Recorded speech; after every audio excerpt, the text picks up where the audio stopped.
देखो बच्चों, इसमें आपको एक शब्द मिला है खराज यानी लगान।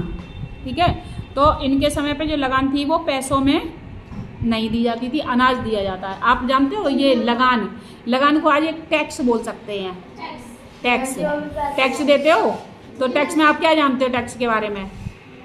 पैसे पैसे होते हैं। ठीक है, देखो ये एक व्यवस्था होती है कि सरकार का ये कहना है कि अगर आप 1,000 रुपये कमाते हो तो 1,000 रुपये में से 5 रुपये या 10 रुपये मुझे दे दो वापस।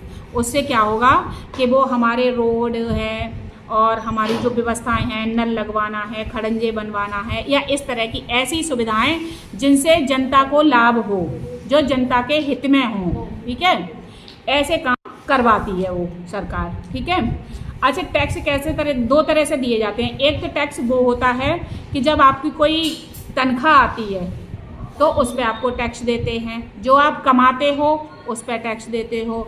और एक दूसरा टैक्स का तरीका होता है जिसे बोलते हैं अप्रत्यक्ष, मतलब आप कुछ भी सामान खरीदने जाओगे उस पर आप टैक्स दे के आओगे। अगर आप एक माचिस की डिब्बी भी खरीदते हो घर के यूज के लिए तो उस पर भी कुछ पैसा टैक्स का जाता है, और वो होता है ऐसा टैक्स जिसका आपको पता नहीं चलता है और हर कोई उस टैक्स को डेली देता है।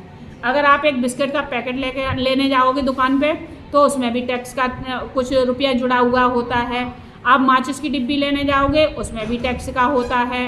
ठीक है, तो आपके यहाँ मोटरसाइकिल आती है उसमें भी टैक्स होता है, कार लेता है कोई उसमें भी, आपने घड़ी पहन रखी है, आपने घड़ी खरीदी होगी उसमें भी टैक्स लगा होगा, हम मोबाइल लेके आते हैं उसमें भी टैक्स लगता है। तो हाँ, बोतल लें, चश्मा लें, कुछ भी लें तो इन सब चीज़ों पे लिखा है इंक्लूड ऑल टैक्स। ठीक है, इनमें सारे टैक्स जुड़े हुए हैं। तो इसी तरह से व्यवस्था के लिए उस टाइम पे भी टैक्स होते थे। ठीक है।